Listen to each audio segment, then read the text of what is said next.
can't believe I'm doing this.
Christ, he's dead!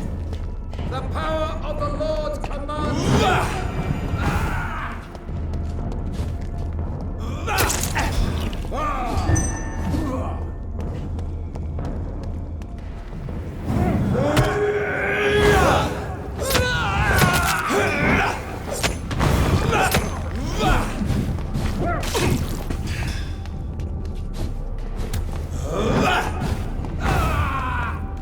Stop, Vampyr!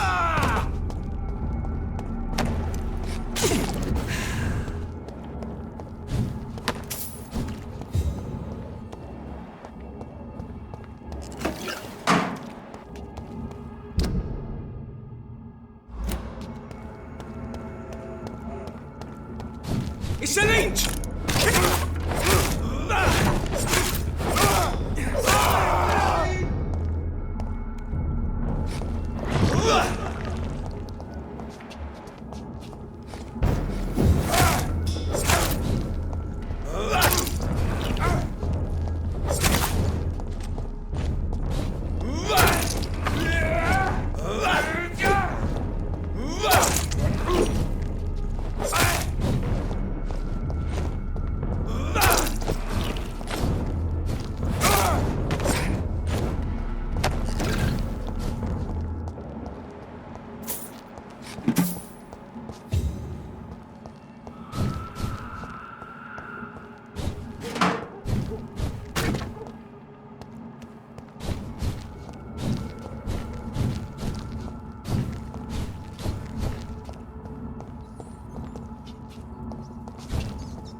It's locked, all right.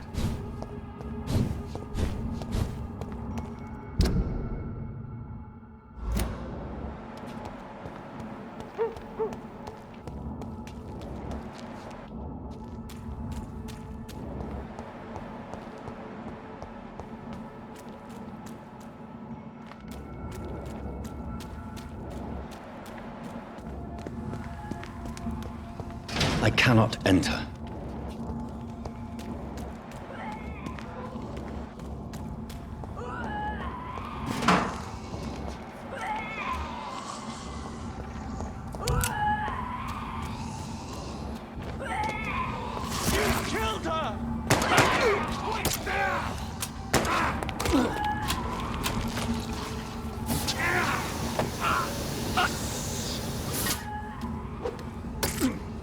That was the vampire I saw earlier. This war takes no prisoners. Better go home, sir.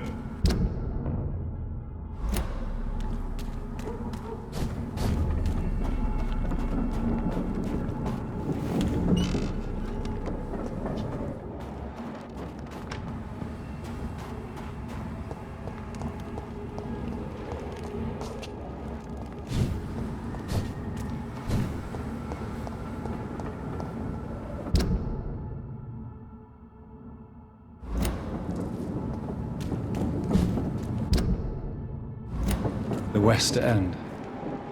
Never have I felt so sad to be back home.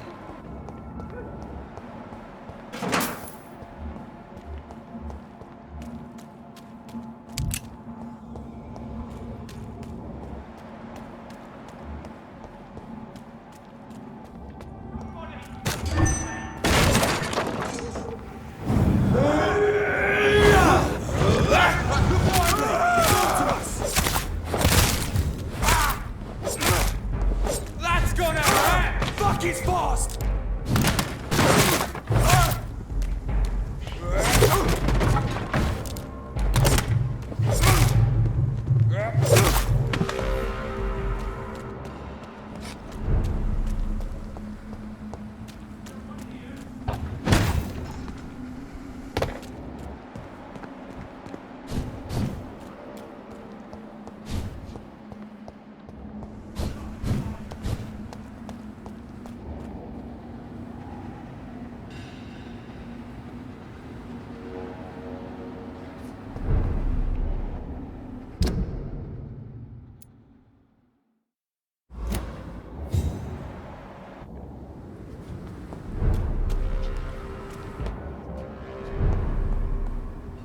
Let's turn around if I were you. Oi, you guys!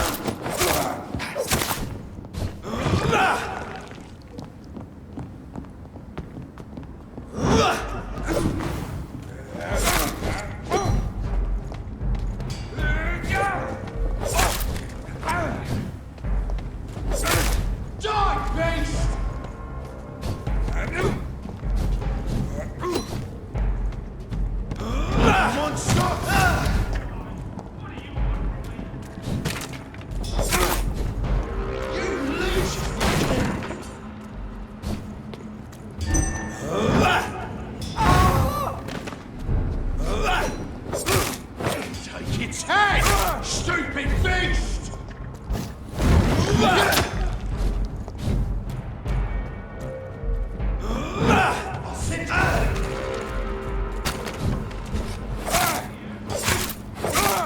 Filthy fucking...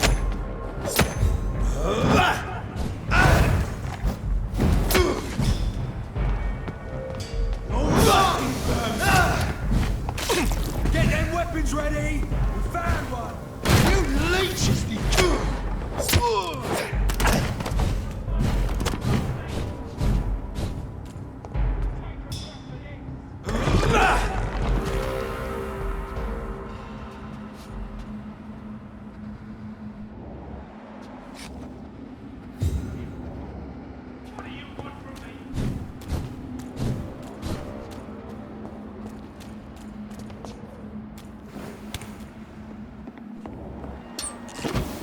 Fresh water. As long as it's not holy water, I may find some use for it.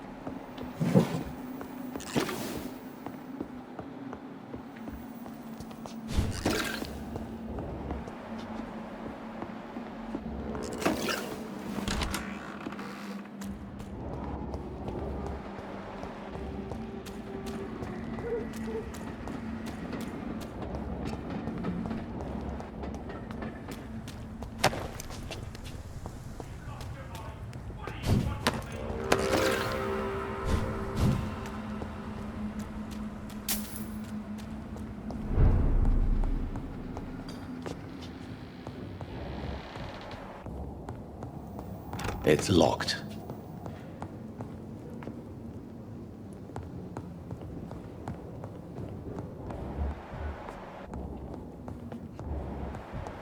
I cannot enter.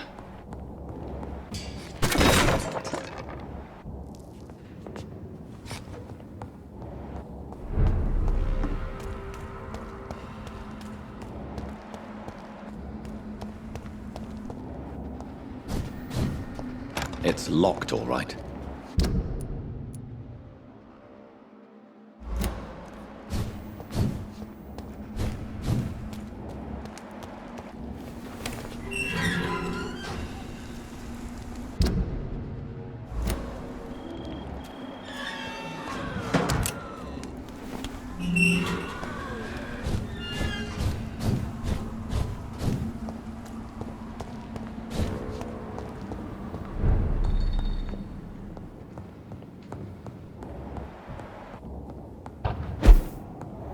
He's mine! I'll take it.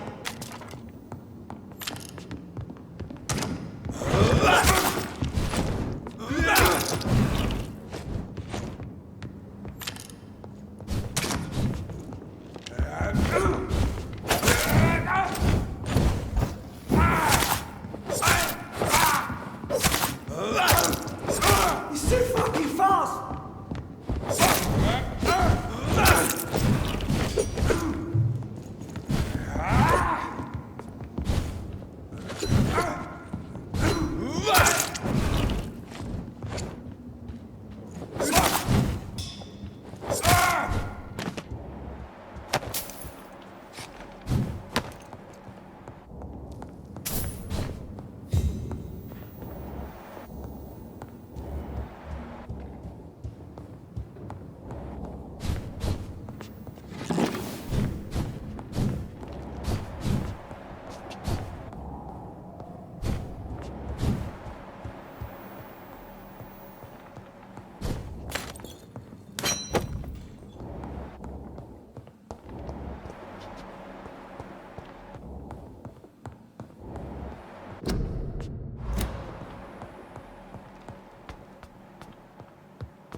More Braille. I should bring this to Mason Swanborough.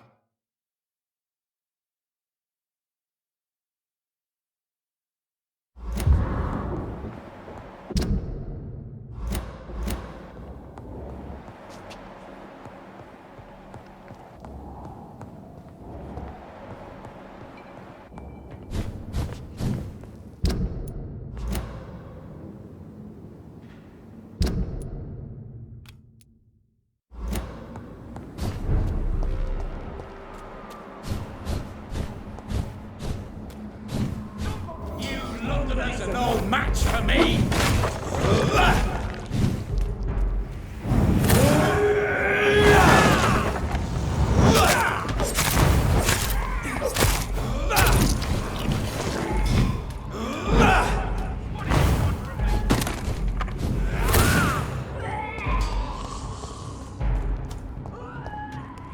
Stupid newborn!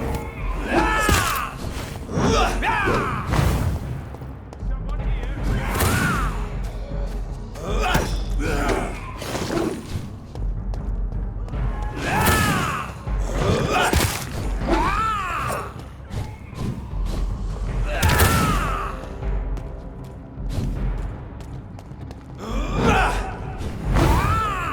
Somebody, help me!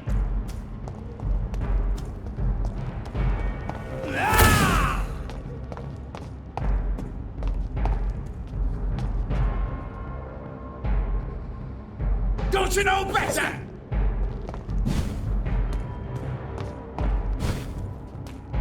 You've lost your mind. What do you want from me?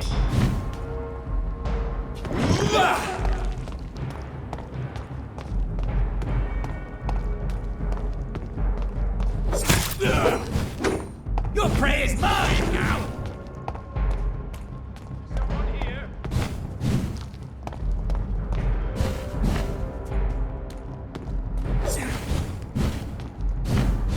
You're bleeding!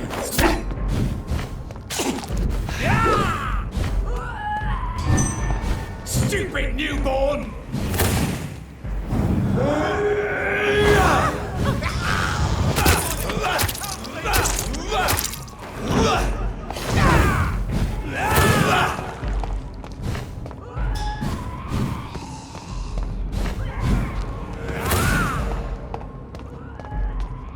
You're feeble! What do you want from me?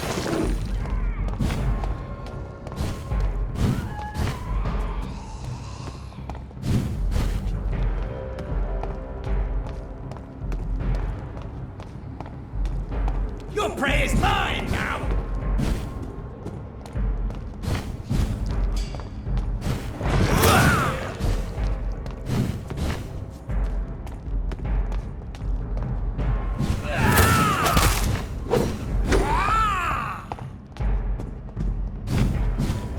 This is my territory! What do you want from me?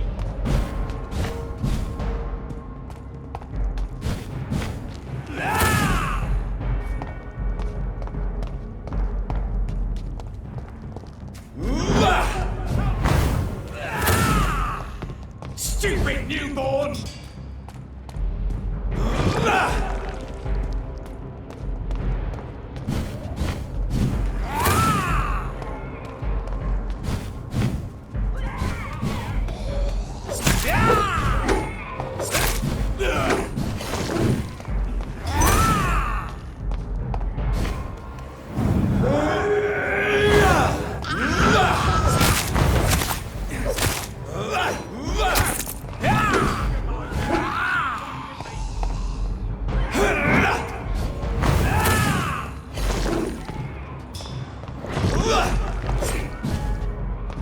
This is my territory!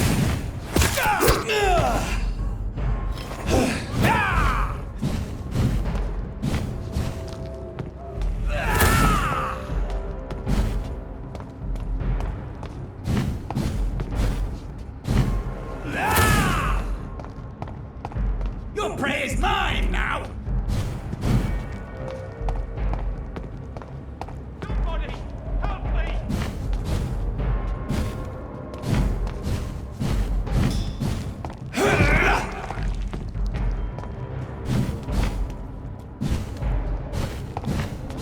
Stupid newborn!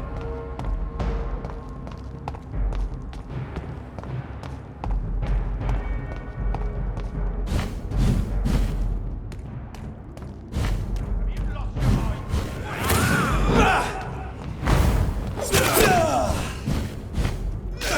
This is my territory!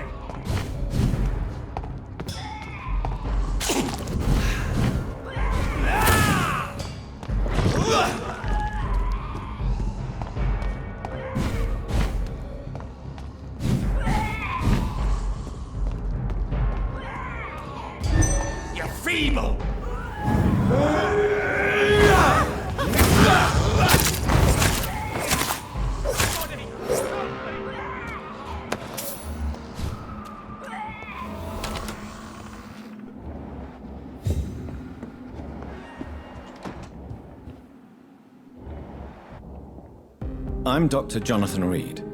Do you need help, sir? I think I'm fine. But what happened to my jailer? Be careful. He's as vicious as he is strong. You don't have to worry about him anymore. What happened here? I am Tadao Kimura. I was imprisoned by this lunatic for several days. I thought I was going to die here. You're not going to die now, Mr. Kimura.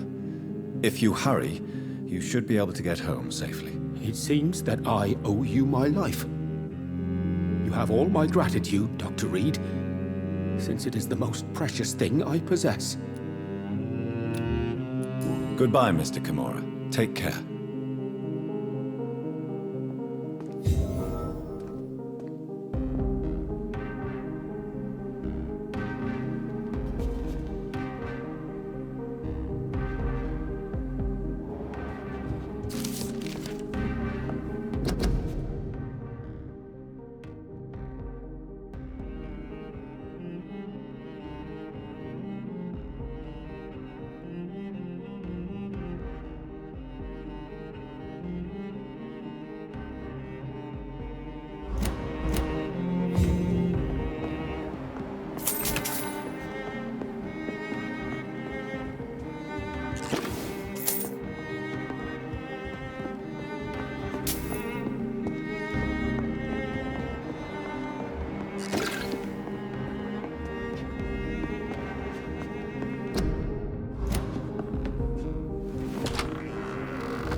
I cannot enter.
The Ascalon Club. The heart of British vampire society. Not quite as subtle as I expected. Good evening, miss. Oh my god, no. Please, Mr. Vampire, don't kill me. Please, no. I'm too young to die. I still have so much to offer this world. Wait, no. Why do you think I would... What? Don't worry, Dr. Reid. I know you wouldn't harm me.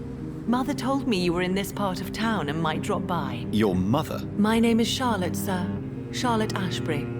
My mother taught me long ago how to recognize the signs that betray a vampire. I understand she also taught you how to tease and gently mock innocent young Ekons.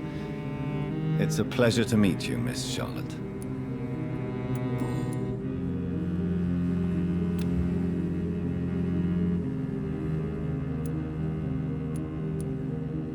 What do you think about this part of town? I was raised here, and I suppose it feels like home. You grew up in this part of town too, did you not?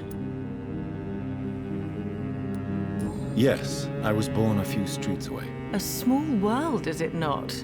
Did you ever imagine that my mother was your neighbor all that time? That you could have met her in a dark alley at night? You won't trick me twice, young lady. We both know Lady Ashbury never hunts or attacks prey at random. Come on, Doctor. Don't tell me you never thought about that possibility. Her fangs on your neck. Oh, are you blushing, Dr. Reid? Is there something that's bothering you? Too much selfishness and individualism for my taste. Even when there was no epidemic. Even if that's partly true, may I remind you that many charitable institutions are financed by the selfish and filthy rich. I suppose you're right. But society must reform and renew itself, or we are all done for.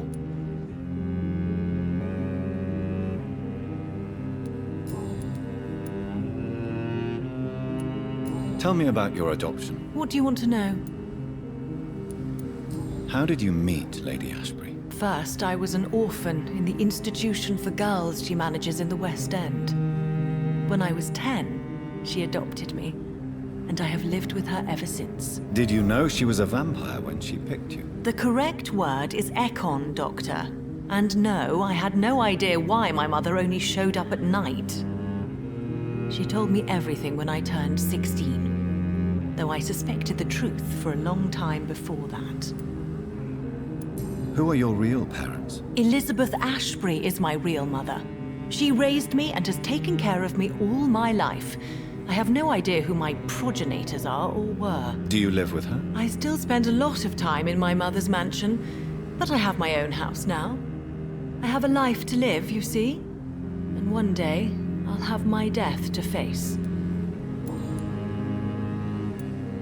What are you doing out here? You mean, what do I do outside at night since I am a woman? Let me ask you a question, sir. Would you ask the same question of a man? Actually, yes. I ask the same question to everyone who dares to go outside at night, considering the risks. Well, if you must know, I campaign for the right to vote for all women. Why should I wait to the age of 30 years when men can vote at 21? Are you a suffragette, then? Oh, you really are Elizabeth's girl. Without a doubt. All adult women have the right to vote in the US, in New Zealand, and in Australia. But women here can't vote unless they are property owners. No need to convince me, Miss Charlotte. I have shared your opinion for a long time. Even before I met Emmeline Pankhurst. Really? Oh. Now I see why my mother appreciates you so much. Too bad there aren't more men like you in the vicinity.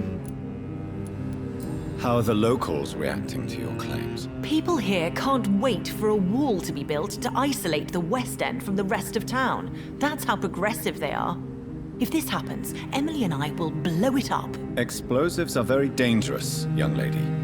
And who is this Emily? She is my best friend, and a suffragette too. She was supposed to campaign with me tonight, but hasn't turned up. Have you any reason to be worried about her? Recently, Emily started to believe in... well, she got interested in vampires. I'm afraid she might be in trouble. Let me guess. You spoke to her about us, didn't you? Despite your mother's warning. I think I should try to find your friend. Oh, that would be top-notch.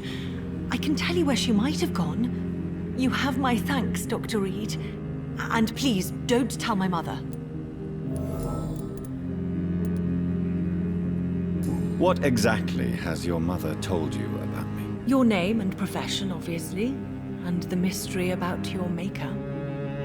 I'm sorry to hear about what happened to your sister, sir. Mother says it was not your fault. Does it not scare you to know what I am? What your mother is? Why should it? My mother is the most compassionate woman. Must I be wary of her, Dr. Reid? Or you? Perhaps it's wise for a mortal never to totally trust a vampire. Your mother herself told me that we Ekon are creatures of deception. Maybe it's because we seem so... alive. That may be true for a naive girl, but I have the best teacher when it comes to getting rid of an insistent immortal. Your mother is not like any other vampire I've met. I believe she thinks the same about you, Dr. Reid.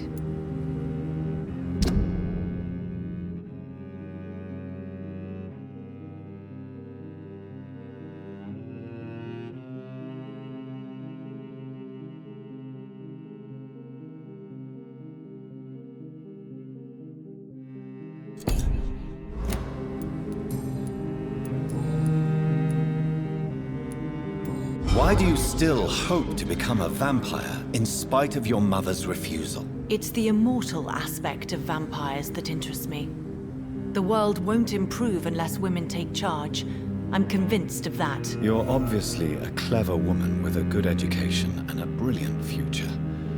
But have you thought about the price you'd have to pay? The loneliness, the necessary masquerade. Is it not true of every high position? To change this world and make it a better place, one needs time on one's side. Tell me, Charlotte, how do you plan to achieve eternal life, since you've obviously given it a lot of thought? I won't give up. You have no idea how determined I am, sir. I may contract a deadly disease. I may throw myself under a carriage, just to be saved by her sweet kiss. That's a disturbing answer, young lady. And the worst part of it is, I know you speak the truth. There are less dangerous ways, Doctor. Instead of throwing myself under a horse like Emily Davison, I could just throw myself into your arms.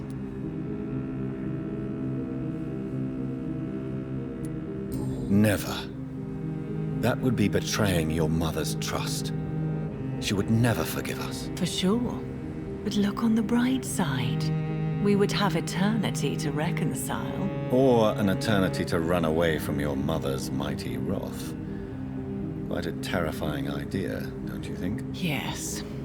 I think it's wiser to let go of that part of the plan.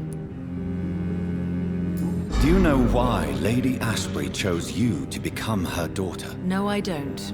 Each time I ask her that question, she smiles and says it's precisely because I dare to ask such questions. Do you ever regret that she chose you? Of course not. Though I often wonder if she adopted others before me. If so, where are they buried? How was it for them to pass through life with a never-aging mother? Your mother has refused to turn you into a vampire. Tell me more about it. Each time we argue, Mother expresses the same fear. She wants me to remain alive and full of joy, rather than become melancholy and immortal. She claims you can't have one without the other. It's pure selfishness. It's your mother's choice.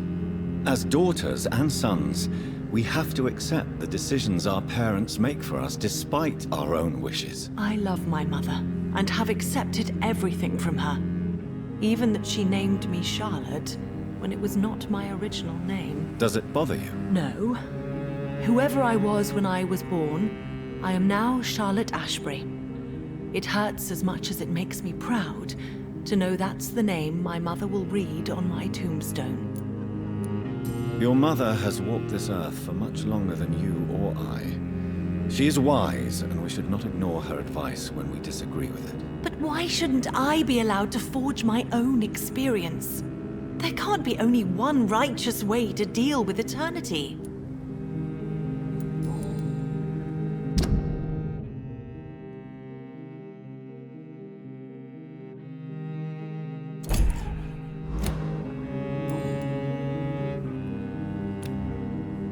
Goodbye, Charlotte. Give my best regards to your mother when you see her. She's been quite busy these last few nights. I suspect you may see her before me.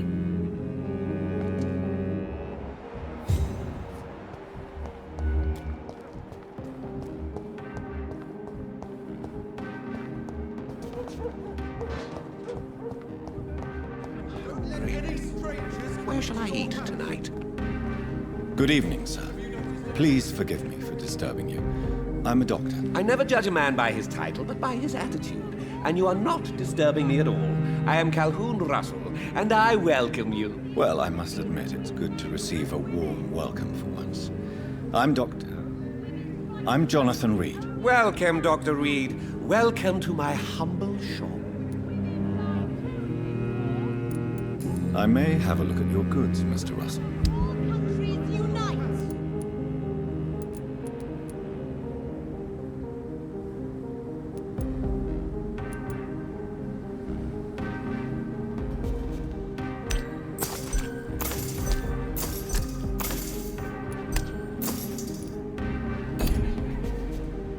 Good evening, Dr. How is the situation in this part of town? Life is good and peaceful. We're lucky to live in such an era of progress and wonders. Are you not concerned about the epidemic? Oh, I'm sure the authorities would take the appropriate measure if the danger were that high. I'm afraid the newspapers are seriously underestimating the situation. Things are critical, believe me. Well, that's news then. But I can't believe that things are that bad. Are you sure you're not exaggerating a bit? For the thrill of it? What can you tell me about this place? I recently found the best steak and kidney pie in the city. I'd be glad to share the address if you want. Finding a good restaurant? Is that really all that interests you? Oh, I have many passions, but nothing brings me ecstasy like subtle and exquisite flavors from my teeth to my belly. I must confess, I have quite specific tastes when it comes to nutrition. Really? Well, I'm always happy to try new exotic meals. If you ever find an intriguing table, please share the address. Is it not a little too late to be trading? On the contrary, it is the perfect hour. Believe me, my friend, it is always at night that you meet the most fascinating characters. But what about the epidemic? The bombs and raids? And all the random violence? Please, sir, this is London, England. We will prevail. And if a bomb must fall on my shop, then I'll be there to hear it falling. So you prefer to work at night? Oh, I also enjoy a sunny day like everybody else. But the night always has a certain je ne sais quoi of its own.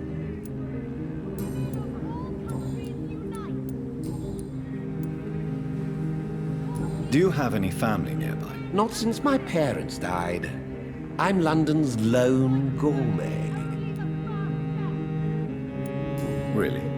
But you seem to be such a pleasant and sociable fellow. I'm afraid the real hedonist has to be sometimes. I discovered ecstasy as a solitary pleasure, but it does not mean it can't ever be shared. London's lone gourmet. What a strange title. I used that name in my early years when I was a food critic, and I kept it.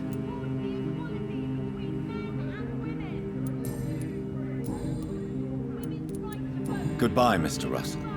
I'm sure you'll take care of yourself. Support the equality between men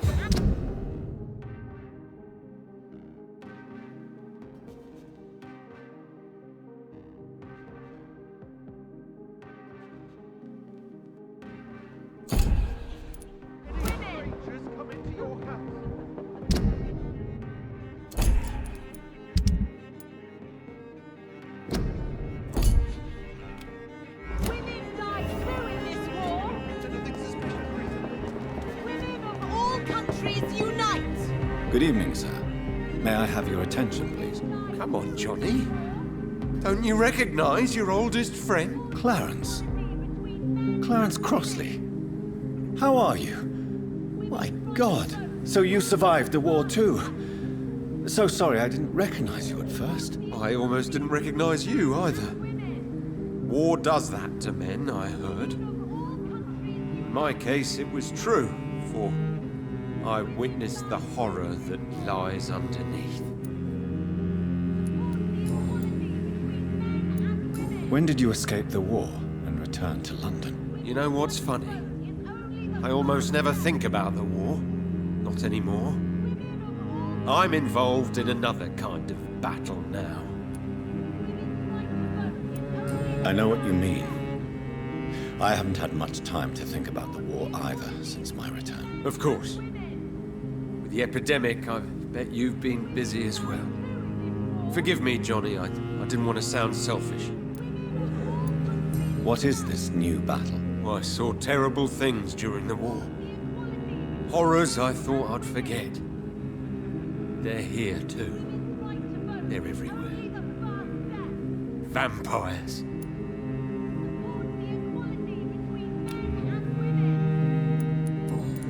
Do you need medical assistance, Clarence? It's a little late for visiting hours, don't you think? What can I say? I haven't lost my old habits. I hope we're talking about the same habits, old friend.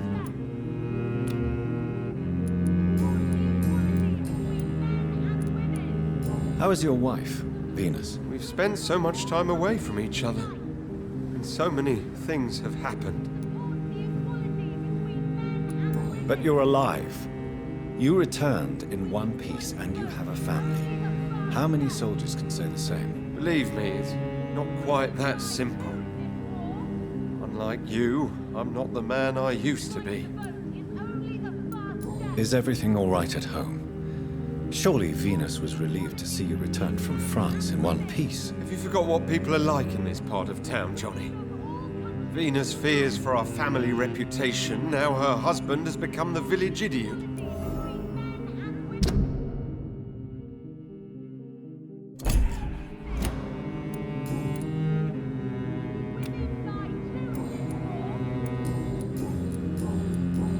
You need some rest, Clarence. You should try to sleep. Women of all countries unite! Support the equality between men and women!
Good evening, Avery. Mr. Jonathan? I can't believe my own eyes. Oh, it's a miracle. We all thought you were... Oh, sir, your poor sister. What a tragedy. I know, Avery. I know about my sister's murder. Miss Reid expected you to return to assist with the funeral, right up until the last minute. Where have you been, Mr. Jonathan? We needed you here. How is my mother? Not well, I'm afraid, sir. Miss Reid is very fragile since the police brought her back home. The police? What happened? Miss Reid was found walking in the streets. She kept saying she had spoken with her son and daughter. She's resting now. Has she received appropriate medical care? I'm taking care of Miss Reid myself. Hospitals are so overwhelmed by the epidemic that they can only accept patients infected by influenza.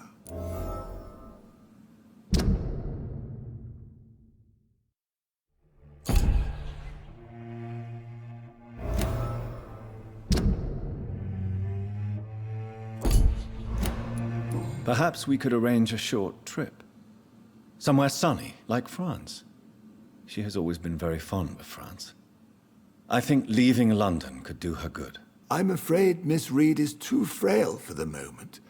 Recently, she started going out at night without remembering it. I have to watch her carefully.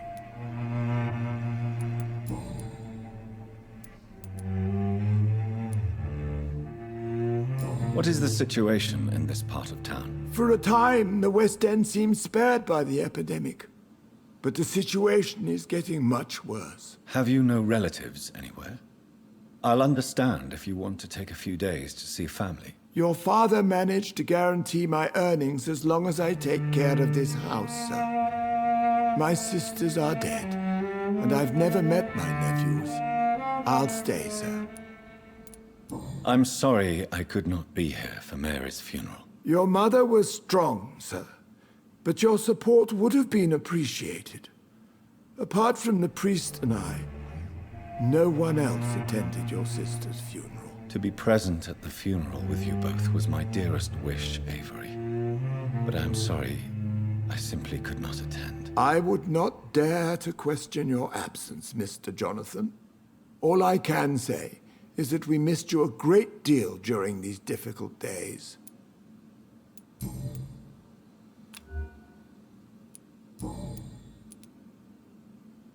Tell me the truth, Avery. Do you feel forced to stay here? Would you leave this house without the arrangement made by my father? No, sir. I have nowhere else to go. And I promised your father I'd take care of his family as long as I lived. This house is dead, Avery. There is a curse on this family. You really should consider leaving. If only you could have been here sooner or more often. Maybe this house would not be that empty. But you're here now, sir. So my task is not over.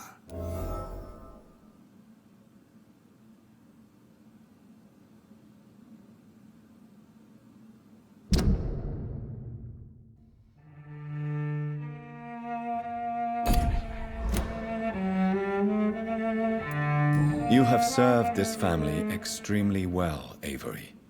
Your support during these terrible times is much appreciated. Then I will stay. All I ask is that you take care of my own funeral if I die before the end of the epidemic. No mass grave, please, sir. Do you really think I don't take enough care of my mother, Avery? Yes, I do, Mr. Jonathan. You clearly have something more to say. Speak your mind, Avery. I know you work hard to help the sick, but what will you do once the epidemic is over?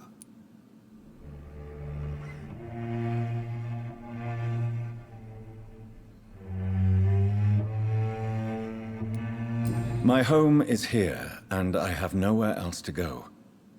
But this house will need some improvements if I move here.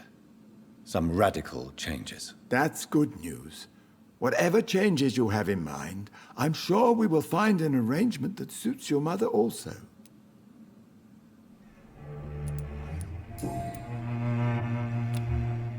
Goodbye, Avery. Please watch over my mother until I return. Of course, Mr. Jonathan. But please return as soon as possible.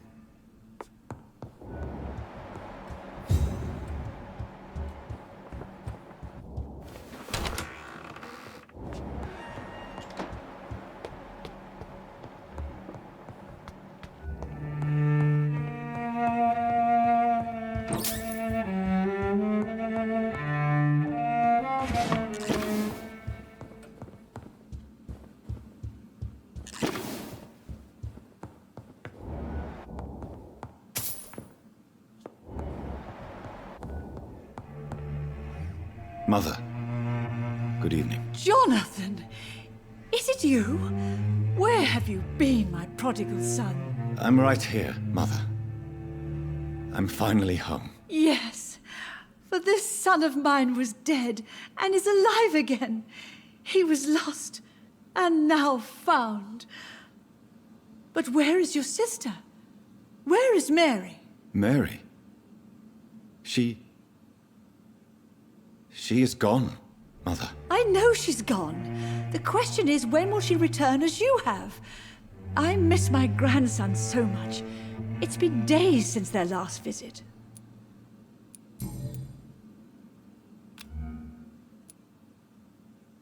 Mother, do you know what's been going on in this area? Not really. I don't go out much due to the epidemic, and when I do, I tend to get lost.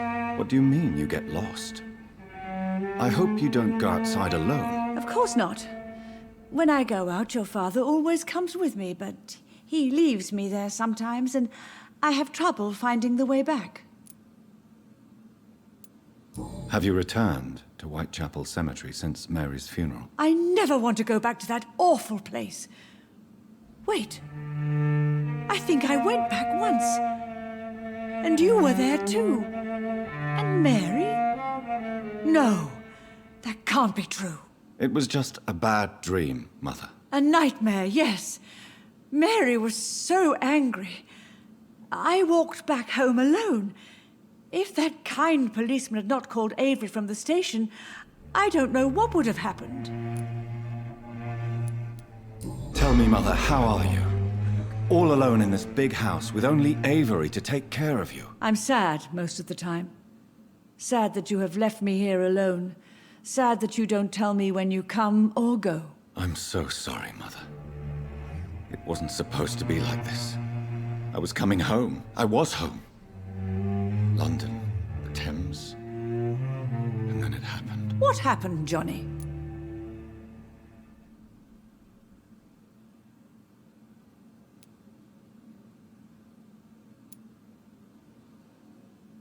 I was attacked, Mother. And I've not been the same since. The important thing is that you finally returned home. I was worried, you know. You were the last member of the family of whom I had no news. Even Mary comes more often than you.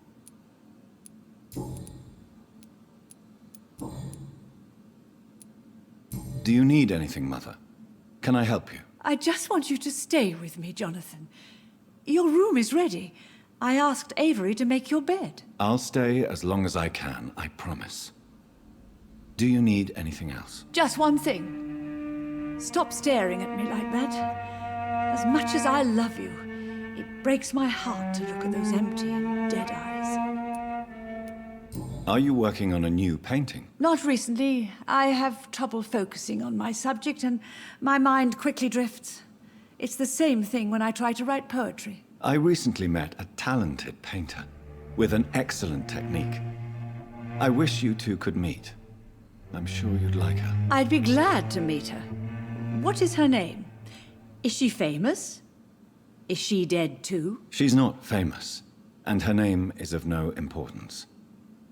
And yes, she is also dead. The important thing is, I hope you two get along. If she ever fancies meeting your mother, I'd be glad to welcome her into my home. Do you think Avery is right? Do you think I should take better care of you? I don't blame you, but you abandoned me, son. A mother should not survive her children. It's unbearable to know you're not here anymore.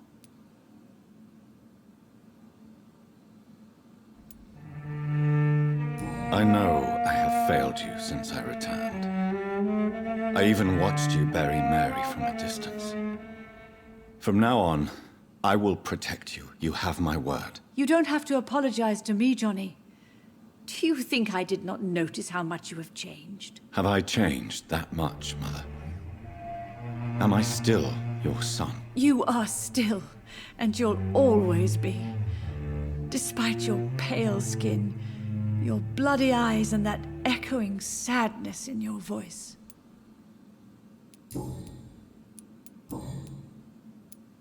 Why do you say Mary is visiting you, Mother?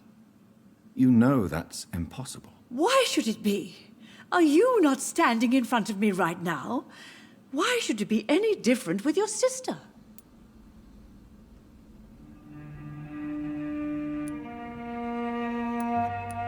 But Mary really is dead, Mother. Yes. And are you not dead too?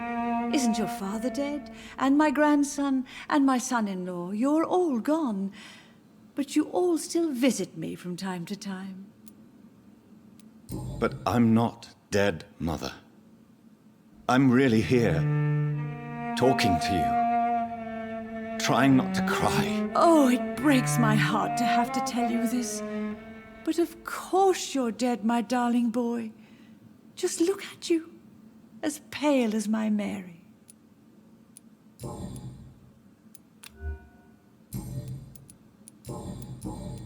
Goodbye, Mother. Try to rest now. Goodbye, son. Please come back soon.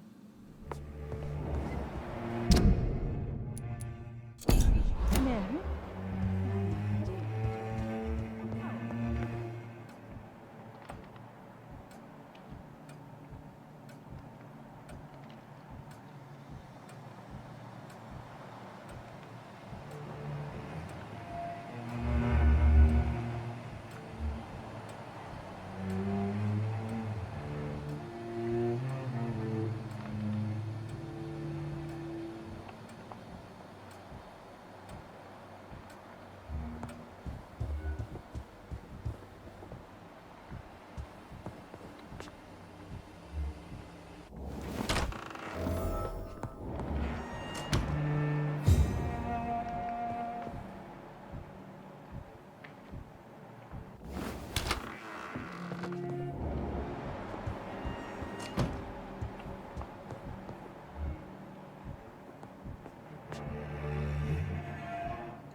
bring me my glasses?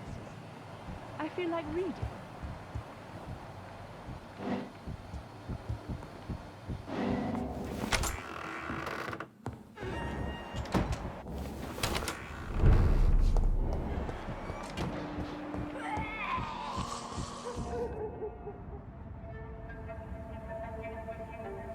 Your father and I have spoken about your fiancé, Mary. We believe he'll be an honorable husband for you. We'll set a date for the marriage then. That way, I'm sure one of my children will give me grandchildren.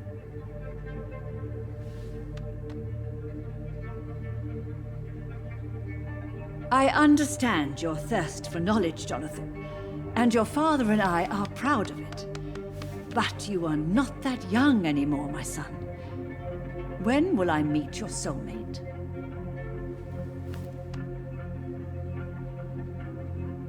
You can ascribe my romantic tendencies to my French origins if you want, Aubrey.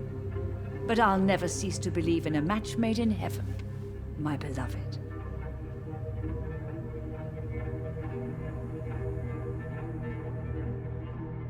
I really wish you could meet her, Mother. You would love her.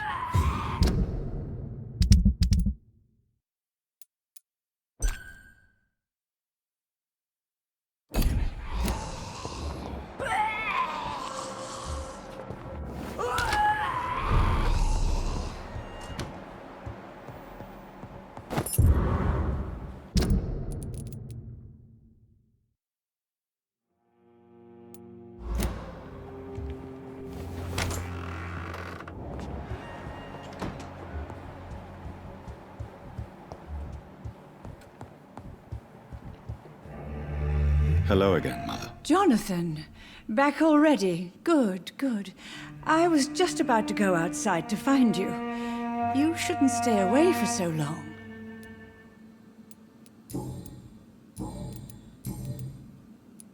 Do you really see Mary and Father? Do you also see me as one of the dead? Yes. For many years, it was just a game. Since your father left us without a word, I took to the habit of speaking to him. Yes, I remember. I sometimes spied on you and listened to you talking with Father in the garden. It made me so angry then. But it was just a game, wasn't it? Yes, it was. But since then, my poor dead Mary visited me in my room. She led me to her grave, and there you were. I now know the dead can haunt us. I'm so sorry. You did not deserve to endure this. Mary should never have done this to you. That's true, my son. But you know what the worst part is? I liked it when Mary spoke in my head. Now she is silent, and it makes me so sad. Should I leave you alone? Just ask, and I swear you'll never hear from me again. Oh, no, Johnny. You're always welcome in this house.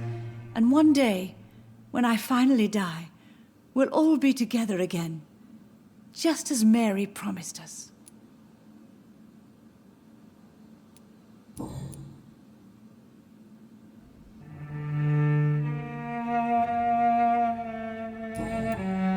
Goodbye, Mother. Try to rest now. Goodbye, son. Please come back soon.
I remember Sunday walks in the park.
Good evening, old chap.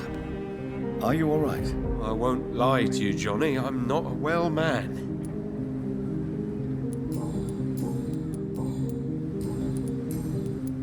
Clarence, why have you distributed leaflets about vampires all across the West End? I have to warn everybody about them. They've killed thousands of people already, unnoticed thanks to the epidemic.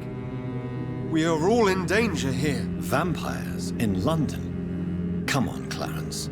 Who's going to believe that? I'm not mad, Jonathan. You have to believe me. I know they are real. They're all around us, even as we speak.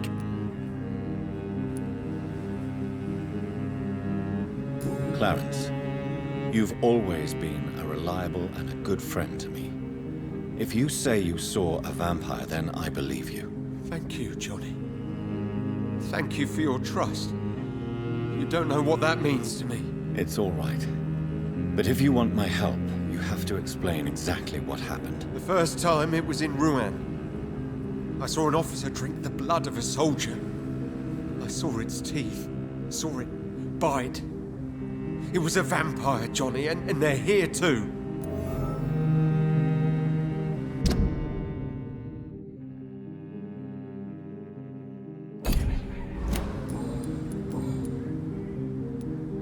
Tell me what you have discovered about vampires, Clarence. They've always been here. And if you search for long enough, you realize others know about these devils too. I'm not alone. Have you shared your research with anybody else? No. But I've published my leaflets all across the city, hoping that someday someone will realize I'm printing the truth.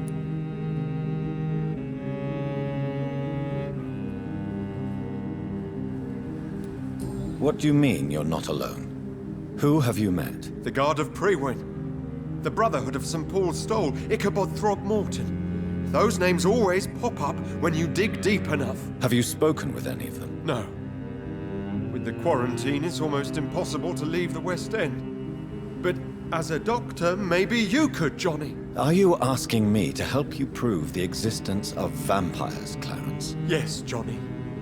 Please, gather all the information you can find about vampires and bring it to me. You're the only friend I have left. I need you.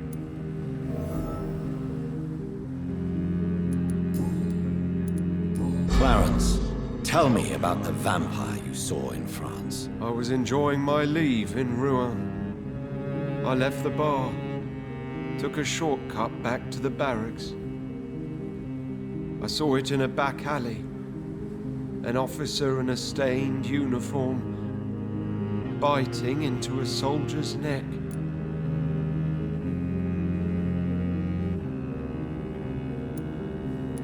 Did you ever see that officer again? No. He wore the uniform of the Royal Warwickshire Regiment. I did some research, but found no trace of him. He probably stole it from a previous victim. But you were drunk, weren't you? Are you sure these two men were not just kissing? Please don't insult me, Johnny. I hid, and I saw him leave. Then I saw the body, drained of all blood. I've seen the same marks here in London since I've returned.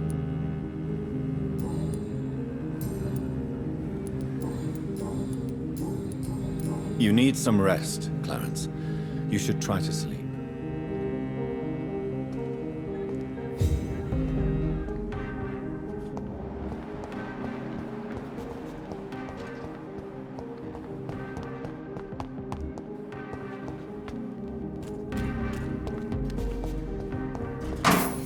His name.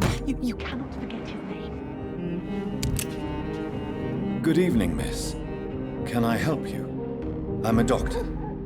Dr. Jonathan Reid. I am Karina Billow. I don't need any doctor. The rats. Where are the rats? Miss, you don't seem well at all. Are you afraid of rats? Has one bitten you? No. It's me who bites them. Tasty, juicy, disgusting rats. I can't stop eating them. Help me, please. Help me to disobey the voice. What happened to you? The rats. The answer hides in their little crunchy bones. Their juicy, tiny brains. Miss Billow, please, try to concentrate. Why do you worry about rats so much? The voice in my head. He forces me to do so. Drink their blood, he said. Eat their flesh. Do you feel compelled to obey that voice, Miss Billow? Even if you're loath to submit to it? Yes. Please. Help. Tell me about the voice in your head. Who is it? Can you describe it? Is it someone you know? Someone you met? Keep your mouth shut, he said. Don't ever speak about me, or I'll abandon you. Help me, please, Doctor.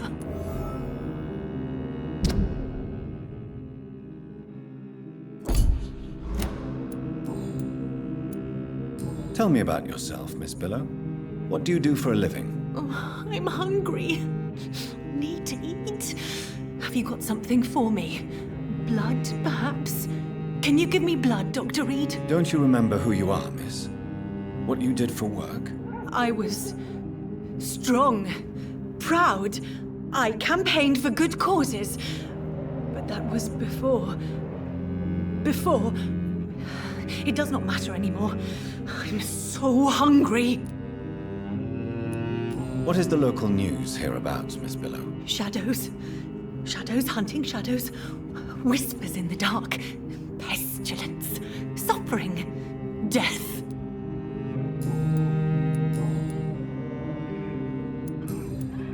I must go now. Goodbye, Miss Billow.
You make me sick, you juicy warm treat.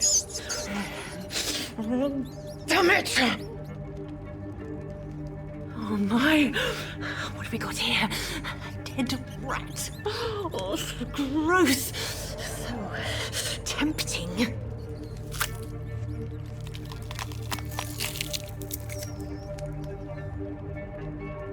Eternal life. Through the blood of the lesser beasts, he said. Oh, dear God, help me.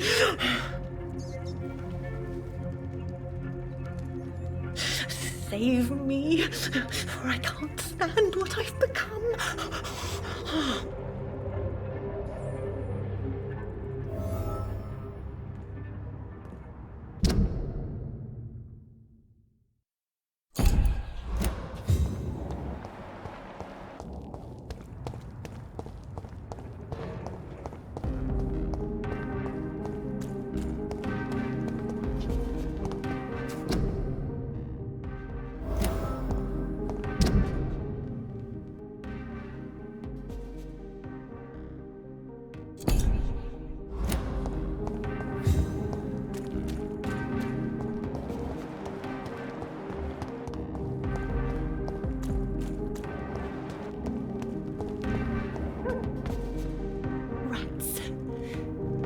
Rats. Those clever rodents are cautious now. They won't approach. Why do you eat rats, Karina? Their flesh contains the path to immortality. I have to eat them all if I want to live. Help me. Please. Make it stop. I don't know if I can, miss. You have been tricked. Forced to play a disgusting game. I don't know how to save you. Kill me then, Doctor. Take my life. I beg you.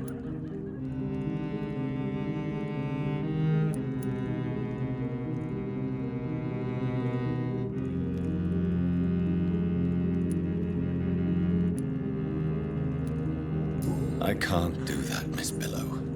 I'm a doctor. I won't kill as an answer to pain or suffering. Never again. It is my decision. If I could, I'd do it myself. You're a doctor, but also a vampire, aren't you? Kill me, please. Make it stop. Tell me about vampires, Karina. You must have met one recently. He promised he would help me, give me immortality, make me escape this world of death. He promised. Who is he? How did you meet him? I can't tell you, Doctor. He won't let me. This vampire is as powerful as he is wicked. Help me, please, Dr. Reid. Help me. Karina, I order you to reveal to me the name of the vampire who took control of your will. Speak their name. Don't you dare interfere with my game, Ekon. Go find yourself your own toy and let me play with mine. Who are you? Reveal yourself. Let this woman be. Why? What would be the fun in that? It's so amusing to see her defile herself, one bite at a time. Tell me what really happened to you, Karina. He was so handsome. So charming. He asked if I'd obey him in every way. I said yes. And then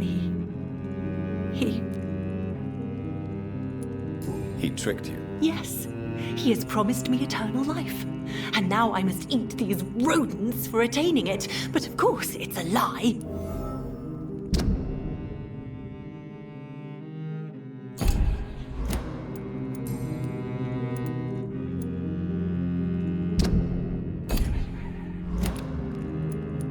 I must go now. Goodbye, Miss Billow.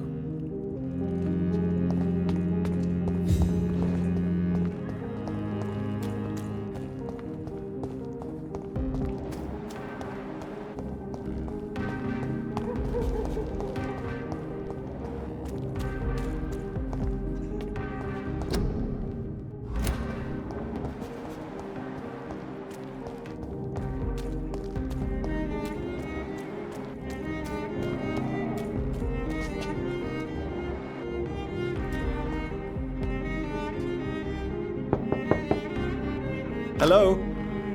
Is anyone there? Jonathan, is that you? I did not know you were back in London. Oh, my dear Johnny. I'm so sorry for your loss. Mary was such a sweetheart. Thank you, Venus. May I come in? I was going to bed, actually. Forgive me. With the epidemic, I tend to forget people are supposed to sleep at night. I'll tell you what. Come back tomorrow for tea. I'll be glad to see you then.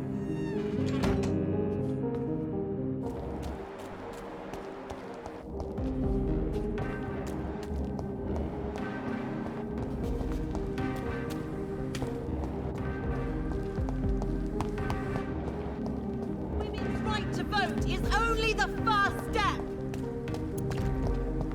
Women die too in this war.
It's locked, all right.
I had almost forgotten I applied for a position at Pembroke.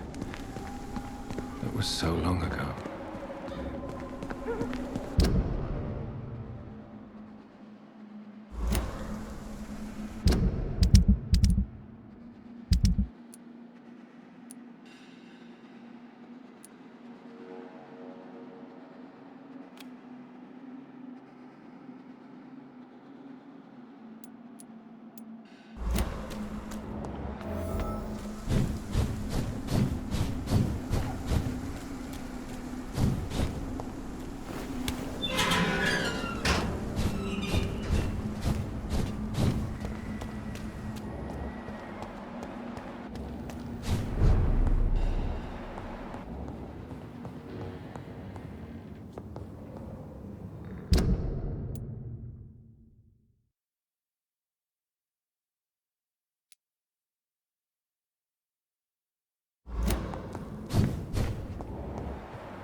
A restaurant where the guests are blindfolded before being seated.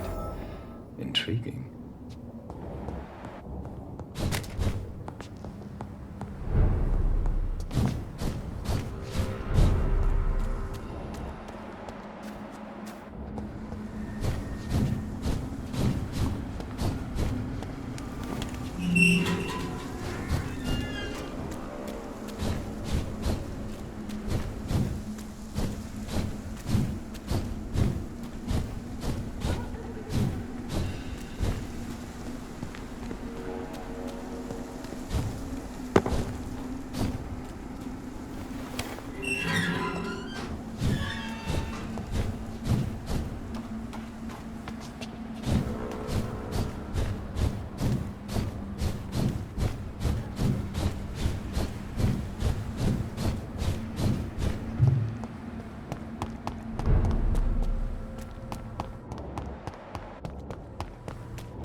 Good evening, Dr. Reid. A great night, what?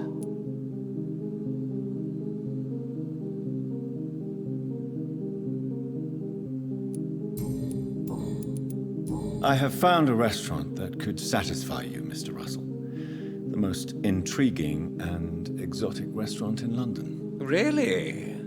You have piqued my interest. Where is it? It's a place where you eat in complete darkness and try to identify your meal without anything but your palate. My, oh my, how interesting. It could even be fun to eat a little poisson et frites that way. Oh, thank you, Dr. Reid. Please, have this for your research.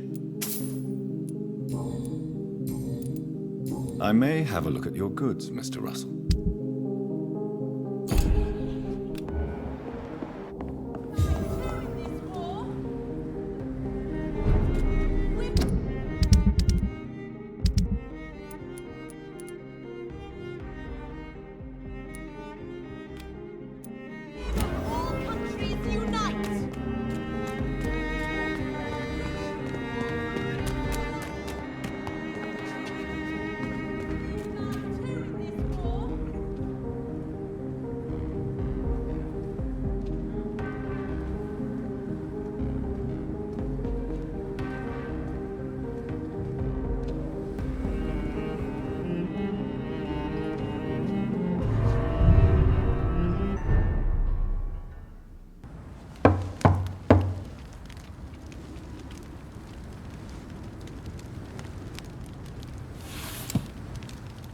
Do you know where you are standing right now? In front of the Ascalon Club, I presume. The Ascalon Club only summons or ostracizes. What is your business tonight? I received an invitation. I'm Dr. Jonathan Reid.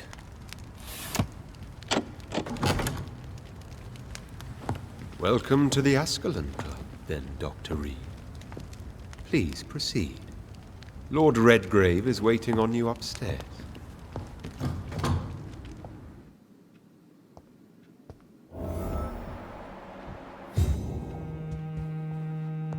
There has been quite a battle here.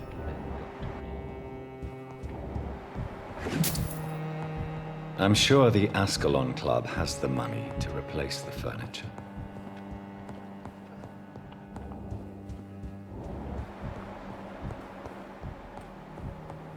Welcome to the Ascalon, then, Dr. Reid.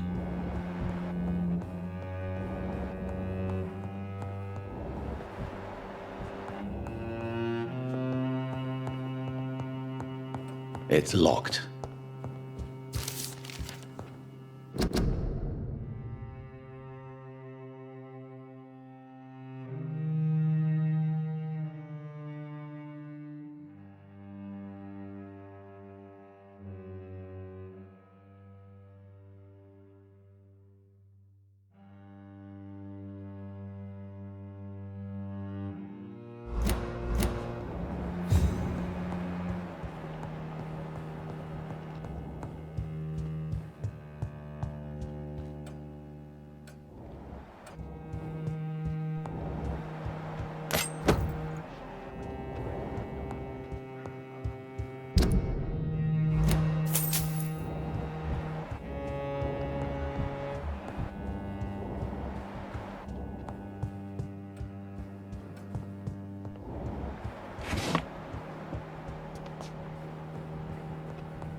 Good evening. We repel the intruders for now.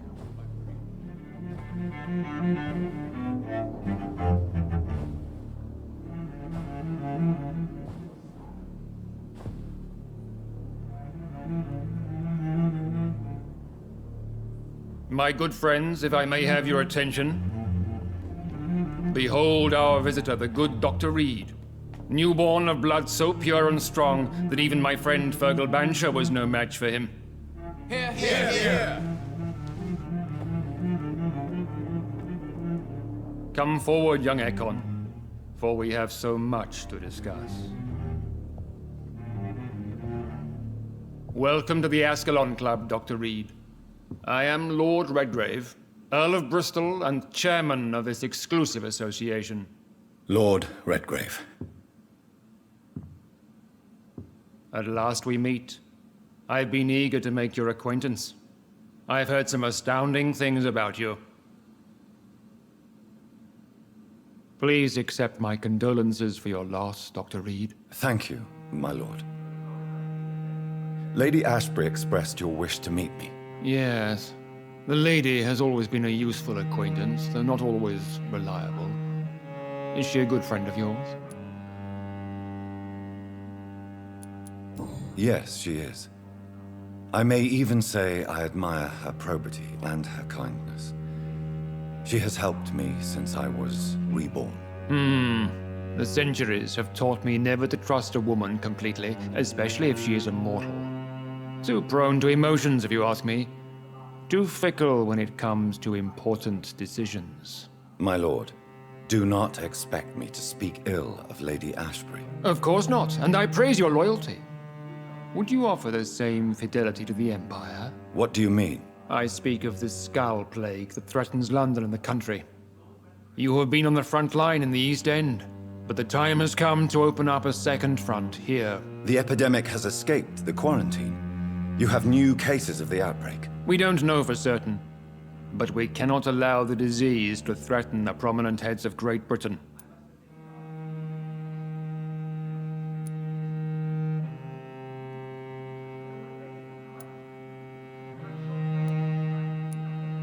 Why have you asked me here? Because the crisis is escalating. Our enemies, the Garda Priwen, have even launched an open hunt. The only way to calm things down is to put an end to the epidemic. You want me to find possible sources of the outbreak in the West End? Is that it? Ah, straight to the point, like all eager newborns. We shall have time to talk about all this, Dr. Reid, but first, I should like to get to know you better. Talk? Is that the only reason you asked me here? Well, no. I also wanted to meet the intriguing Ekon, who made such a powerful progeny of his sister. You have not learned the name of your maker, am I correct?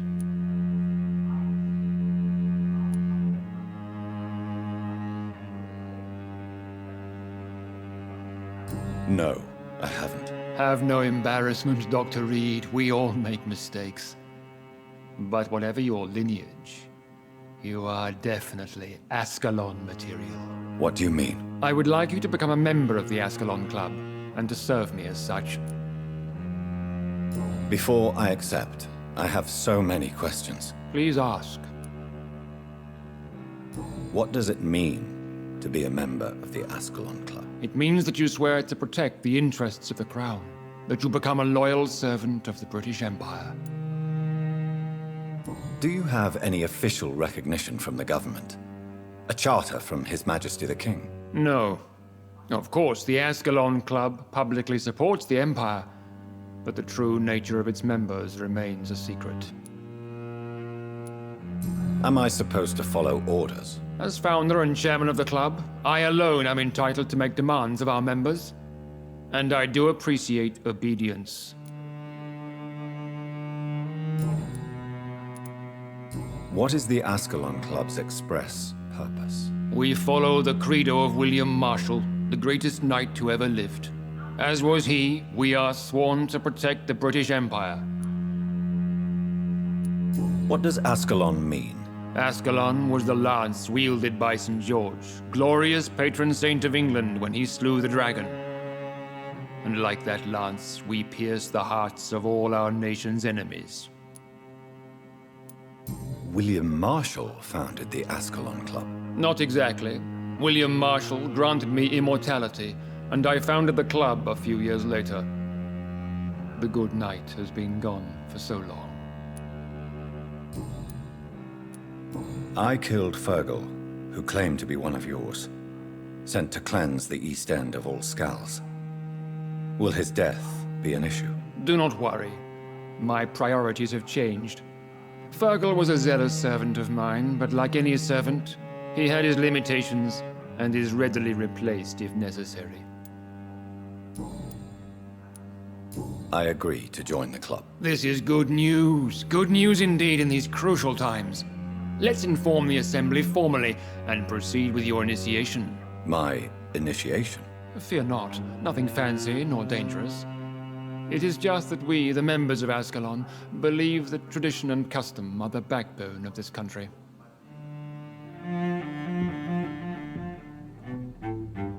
My fellow members, dear friends, please gather and welcome this Ekon as one of our own. Is he worthy? Is his blood pure? Well, speak, Dr. Reid, in front of the most sacred blood. The blood of our beloved William Marshall, speak now. Will you serve and protect the crown as he did? Yes, I will. Then, young Ekon, it is time to testify with your blood. It is time to sign the Book of Allegiance. I know it's awfully gothic and a tad pedantic, but England's traditions are the backbone of our nation.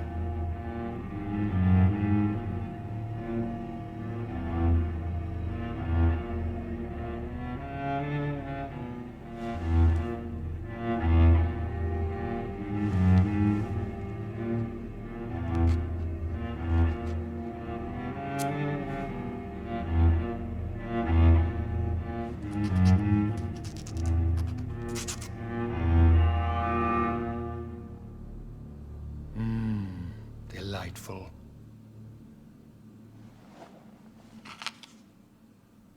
Welcome to the Ascalon Club, Dr. Reid. Take your place among the bearers of the lance. One of us! One of us!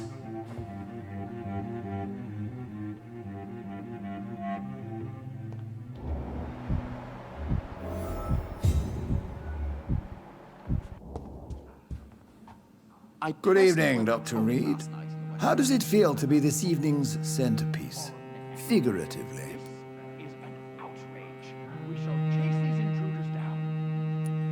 It's quite unsettling. As a doctor, I am more used to being the observer than the subject observed. Do not be alarmed.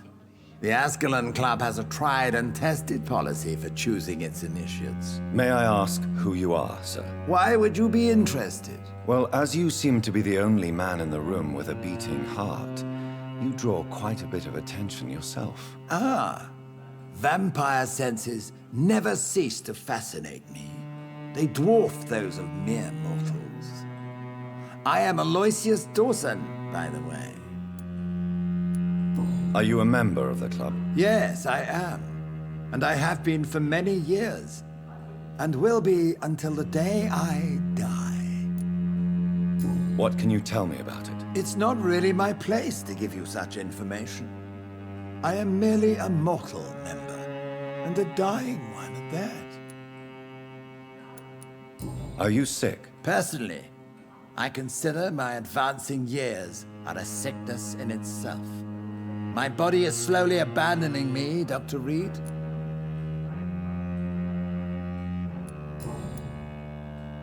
Are you not afraid?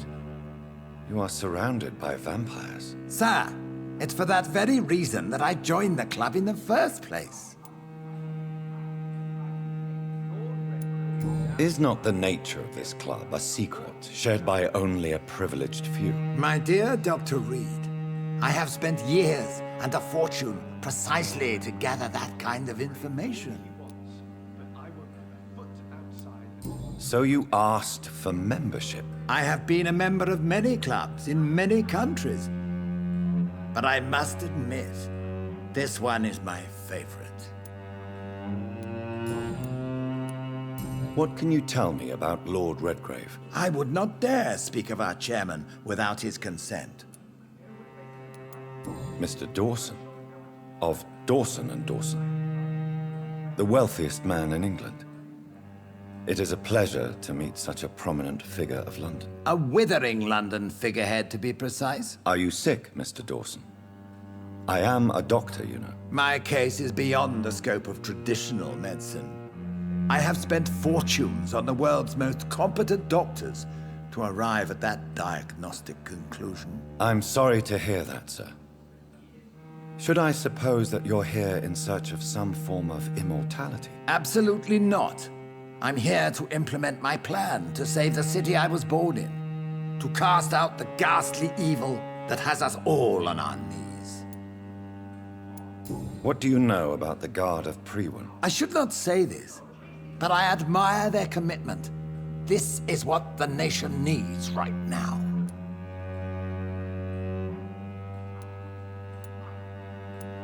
Would you help them? No. There is a time for such methods. But brute force will not be enough to fight this plague. We have to think differently.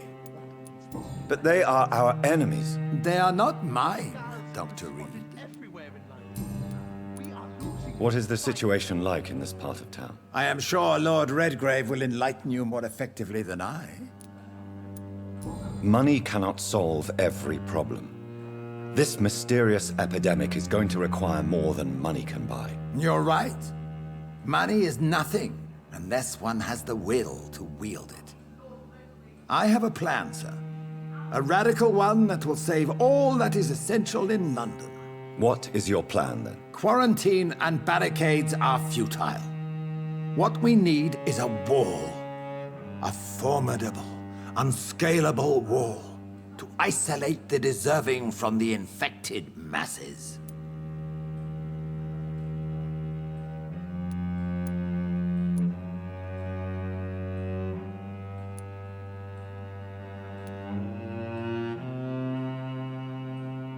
Complete isolation has proven effective throughout history, but the death toll has always been a high one. I am glad you understand the concept of necessary sacrifice.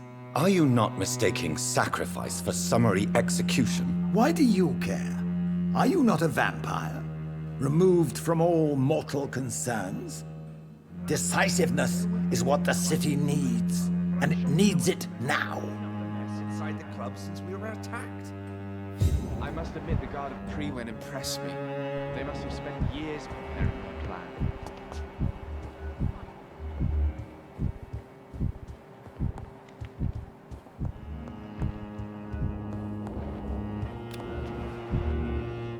That went well, did it not? It is always useful to bolster the troops' morale, especially before a difficult battle. You have the makings of a general, my lord. I was, though very long ago. Well, not quite a general, but a proud defender of the crown. So why did you really want to meet me? Straight to the point again, young Ekon. All right, let's talk, you and I, Lance Bearer. I'm listening, my lord. According to my spies, you have worked with Dr. Edgar Swansea on the epidemic, and your findings were quite alarming. You were spying on me? Not personally. I rarely leave this building. But once he found you, Fergal kept me informed. Until you put an end to his mission. You do know I killed him? Yes. Will you bear ill will towards me for his death? Of course not. Your victory was quite impressive and courageous. You earned my respect. Who was Fergal? I don't see him sipping tea with the others in the club. Fergal Banshire was my squire of sorts. Even before becoming that magnificent beast, he was a brute. He served me well for decades. No, I mean, what was he? He was clearly no ordinary vampire. No, he was a Volcod. All muscles and instinct. Quite the rare breed. Ferociously territorial. Mortals often mistake them for werewolves. Do you know Edgar Swansea? Not personally, but I've been told he has some sort of immortal fetish and is a good friend of yours. Does it bother you that I consider him my good friend? As long as you reveal nothing of the club's inner workings, why should I forbid you engaging in conversation with the good Dr. Swansea? Yes, I'm convinced the recent invasion of frenzied Skulls in London is directly linked to the epidemic. This is not the Spanish flu, but something else. I would be glad to hear more of your discoveries, Dr. Reid, but for now, my main concern is the security of London's inhabitants, both mortal and immortal. What do you mean? Alarmed by the epidemic, the Guard of Prewen has started a war against us British vampires. To appease the situation, we must eradicate the Skulls.